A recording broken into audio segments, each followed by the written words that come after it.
हमको परमेश्वर ने सिखाया है। परमेश्वर का वचन कहता है कि यीशु मसीह कहते हैं कि कोई मुझ पर विश्वास नहीं कर सकता, कोई मेरे पास नहीं आ सकता जब तक कि पिता उसे खींच ना ले।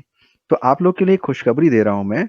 ये खुशखबरी जो आप पहले से भी जानते हैं, वो ये है कि अगर आप यीशु मसीह पर विश्वास करते हैं और उसके सुसमाचार का भेद आप पर प्रकट हो गया है और आप उस पर विश्वास करने पा रहे हैं अपने उद्धार के लिए, तो ये परमेश्वर की ओर से आपको मिला है। ठीक है? आप अब इसमें बहुत आनंदित हो जाइए कि परमेश्वर ने आपको यीशु मसीह से जोड़ा है, उस पर विश्वास करने के लिए आपको तैयार किया है ना?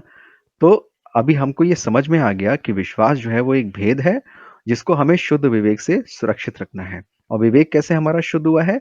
बाइबल कहती है तुम्हारा विवेक यीशु मसीह के लहू से धोया गया है, शुद्ध किया गया है ना? अब हमारा विवेक शुद्ध हो चुका है। तो जब ये शुद्धता, ये विश्वास, ये पवित्रता हमें मिल गई है, तो अभी क्या करना है? अभी इसको और सँभाल के रखना है। अभी इसमें और बढ़ना है। अभी इसमें हमें और ईमानदार हो जाना है।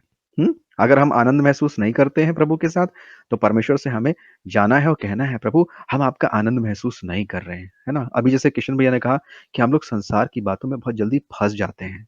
तो इसका मतलब एक चीज़ इसमें थोड़ी-सी मुझे समझ में आ रही है कि कहीं न कहीं अभी भी वो आनंद की पूर्ति हमारी नहीं हो पाई है, जो हमें भरपूरी के साथ मिलना चाहिए।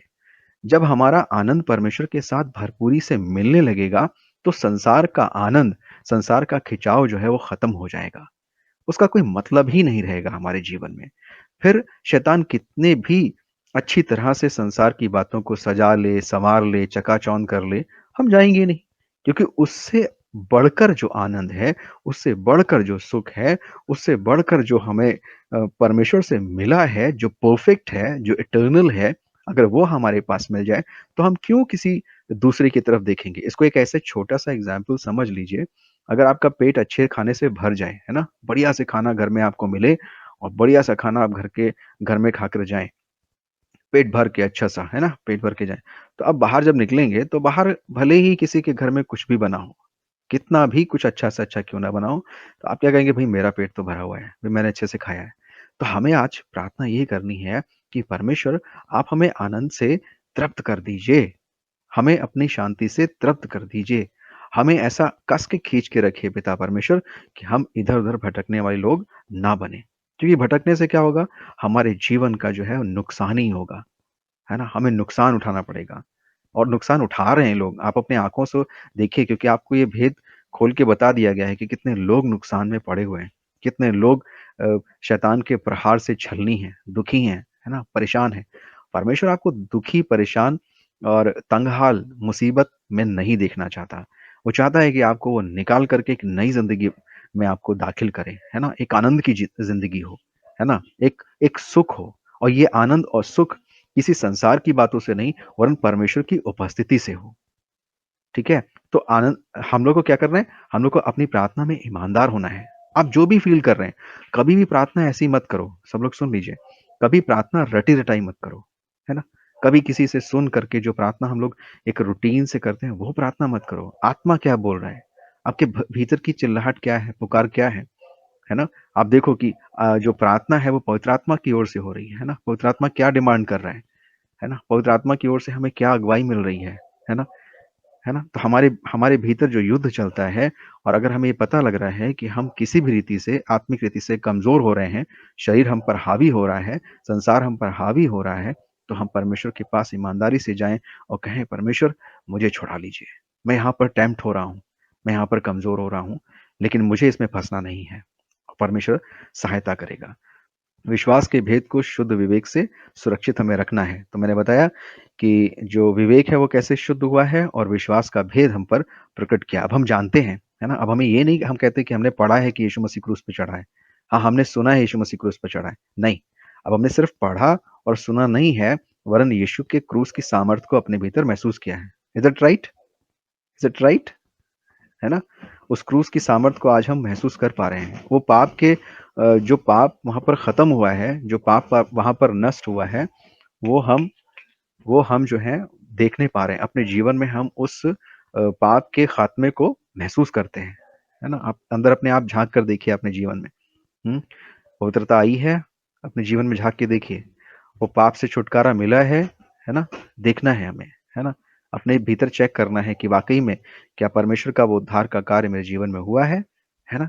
चेक जस्ट जस्ट नाउ, है ना? अभी चेक करें अपने मन में। प्रार्थना करके देखिए कि वाक़ई में मुझे हल्कापन मिला है, वाक़ई में मुझे परमेश्वर की उपस्थिति मेरे भीतर आई है। आप एक बार देखेंगे और अगर नहीं लगता है आपको, कमी लगती है, तो प्रार्थना कर सकते हैं। मुझे एक और विचार इससे आ रहा है कि किस चीज़ को हम सुरक्षित रखते हैं? क्योंकि अब सुरक्षा की बात चली है, तो आइए हम देख लें कि मनुष्य जो है, हमारा जो स्वभाव है, वो किन चीज़ों को सुरक्षित रखते हैं हम लोग। कौन-सी चीज़ें हम सुरक्षा में रखना चाहते हैं? पहली चीज़, जो बहुत प्रेशियस हो। दूसरी बात, जो किसी डर से चुरा ली जा सकती हो। उसी की तो सुरक्षा करते हैं।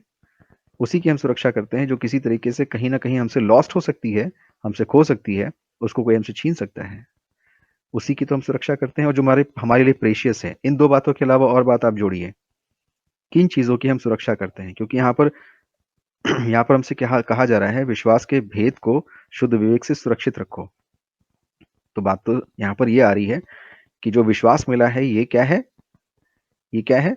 बहुत बहुत महत्वपूर्ण है, बहुत प्रेशियस है ना? बहुत प्रेशियस है। पहला पत्रस पहला अध्याय और 3 से आगे देख लेते हैं कि कुछ हमें मिरास मिली है ना? हम लोग को एक मिरास मिली है जिसकी रक्षा भी हो रही है यहाँ पर, है ना? और कैसे हो रही है, वो देखते हैं हम लोग। कि हमारे प्रभु यीशु मसीह के परमेश्वर पिता का धन्यवाद हो जिसने यीशु मसीह के मरे हुए में से जी उठने के द्वारा अपनी बड़ी दया से हमें जीवित आशा के लिए नया जन्म दिया है। बार-बार बात करते हैं ना, नए जन्म की बात करते हैं, है ना? हम अपने अध्ययन में नए जन्म की बात करते हैं। तो ये एक नया जन्म मिला है। अब क्या है ये? अर्थात क्या है ये? अविनाशी, निर्मल, अजर मीरास के लिए जो तुम्हारे लिए स्वर्ग में रखी है। और फिर कहता है, जिनकी रक्षा परमेश्वर की सामर्थ से विश्वास के द्वारा उस उद्धार के लिए जो आने वाले समय में प्रकट होने वाली है, की जाती है ना? तो ये अब बताइए कि जब इतनी बड़ी अजर और ये जो हमारी मीरास है ना? कैसी है? अविनाशी है, निर्मल है, अजर मीरास के लिए, है ना? एक ऐसी मीरास जो कभी खत्म नहीं होगी, है ना? दुनिया की जो विरासत हमें मिलती है, जो मीरास हमें मिलती है, एक दिन उसके लिए या तो हम मर जाते हैं या वो हमारे हाथ से चली जाती है ना? 2 बातें होती हैं। दुनिया की सारी धन संपत्ति, सारी धन दौलत या तो हमारे हाथ से चली जाती है या हम उसको छोड़ के चले जाते हैं। लेकिन ये जो मीरास हमारे लिए रखी है स्वर्ग में, है ना? ये कैसी है? अजर है ना? ये कभी खत्म होने वाली नहीं है और वो हमारे लिए स्वर्ग में रखी है जिसकी रक्षा परमेश्वर की सामर्थ्य से विश्वास के द्वारा उस उद्धार के लिए जो आने वाले समय में प्रकट होने वाली है की जाती है। उसकी रक्षा की जा रही है और किसके द्वारा की जा रही है? परमेश्वर के द्वारा। परमेश्वर जो है वो हमारी सहायता करता है कि हमारा विश्वास जो है वो सुरक्षित रहे। Keep it in a mind please. आप लोग इस बात का ध्यान रखिए कि आपका जो विश्वास है उसकी रक्षा आप अकेले नहीं कर रहे हो। आप अकेले नहीं हो। Always remember you are not struggling in your faith alone, है ना? आप लोग अकेले नहीं हो। Always remember your God, your almighty father is there always with you, है ना? जब शैतान यीशु मसीह को परखने के लिए आता है मत्ती 4 में, तो लिखा है कि वो कहता है मेरे सामने शैतान कहता है आप दंडवत करो, मेरे सामने दंडवत करो, मैं दुनिया का सारा वैभव दे दूँगा। तो यीशु मसीह बोलते हैं मुझे सिर्फ़ एक बात पता है कि मुझे सिर्फ़ अपने पिता के सामने दंडवत करना है। मुझे सिर्फ़ ये बात पता है। तो यहाँ पर मैं आप लोगों से एक बात और कहना चाहूँगा कि आप आनंदित और मगन हैं, है ना? अगर आनंदित और मगन हैं आज, अभी परमेश्वर में आनंदित है, तो बाइबल कहती है प्रभु में सदा आनंदित रहो। तो अगर आपको आनंद प्रभु का मिल गया है, तो संसार का आनंद उसके सामने फीका है। यदि प्रभु का सामर्थ्य आपको मिल गया है, तो शैतान की सामर्थ्य उसके आगे फ़ेल है कि वो आपको खींच सके, आपके उद्धार को मिटा सके, आपको आपके उद्धार को छीन सके। तो सुरक्षा तो हो रही है, उसकी रक्षा तो हम हमारे हमारे द्वारा हमारा विश्वास कर रहा है और उस विश्वास में परमेश्वर सहायक है। अगर आप पहला पत्रस के उसी पद को अगर आप ध्यान से पढ़ें, जहाँ पर हम अभी पढ़ रहे हैं, 5वें पद को, जिनकी रक्षा अब ये अविनाशी, निर्मल, अजर मीरास के लिए जो तुम्हारे लिए स्वर्ग में रखी है, उसकी रक्षा हो रही है परमेश्वर की सामर्थ्य से। किसकी सामर्थ्य से हो रही है?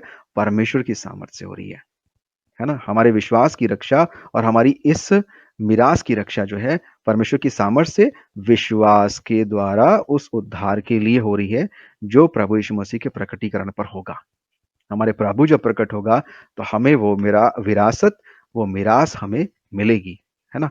और हम लोग का वचन, परमेश्वर का वचन क्या कहता है कि अभागा है वो मनुष्य जो इसी जीवन में परमेश्वर से कुछ पाने की आशा को रखता है ना? अभागा है वो मनुष्य।